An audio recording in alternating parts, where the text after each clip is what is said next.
Hello, America and the world. This is Radio Free Market, and I'm your guest host, Zoe Russell.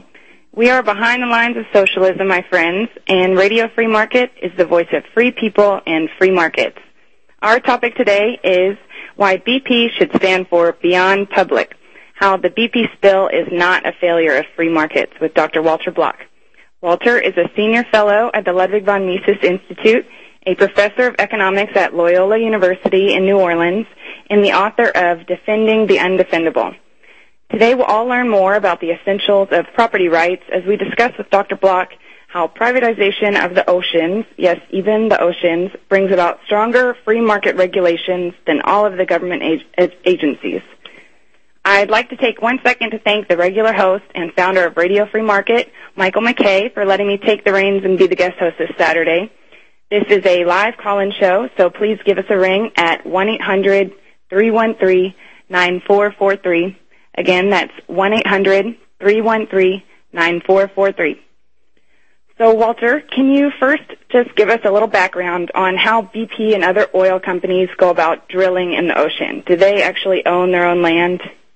I'm sorry, I didn't hear your full question. It sort of buzzed out halfway through. Could you repeat that, please? Oh, of course. I wanted to know, can you give us just a little background on how BP and other oil companies go about drilling? Do they actually own the land that they drill? Well, in some cases, they own the land that they drill on. We're now talking about land. In some cases, they lease it from other private people. In some cases, they lease it from the government.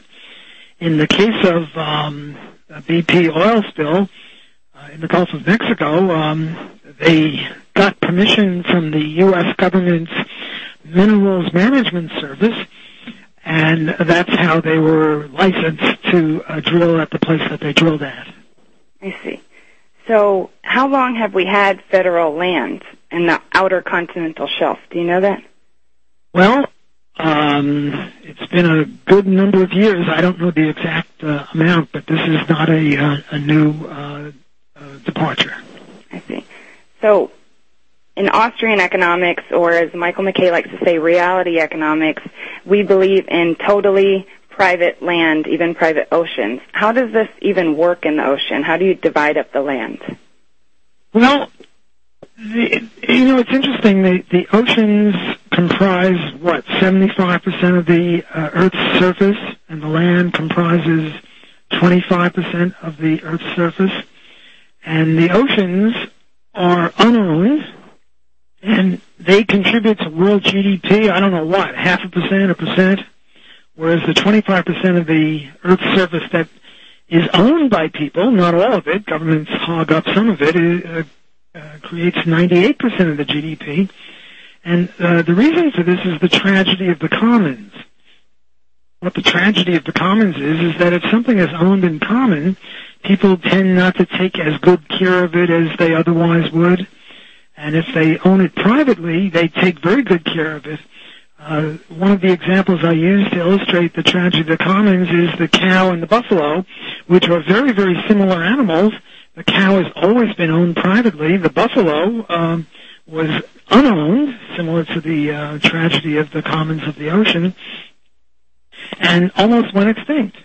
And the reason for that is that if you own a cow and you shoot it, the cost to you of shooting that cow is one cow tomorrow that you don't have. Whereas if there's a buffalo running by freely, with a deer and the buffalo roam and all that, and you shoot it, the cost to you is nothing, because if you didn't shoot it, you wouldn't have it tomorrow anyway. Somebody else would have had it. Right. So you tend to overuse or more quickly use common resources than you use private resources. Okay. So that is in the sense that if I own a private property, I want to get the most value out of it. Is that what homesteading means? Well, homesteading is a little different. Actually, let me cut you off here. We're about to go out to our first break. So Sure. When we come back, we'll talk why it's such an important function in private property. So we're with Dr. Walter Block, and I'm guest host Zoe Russell.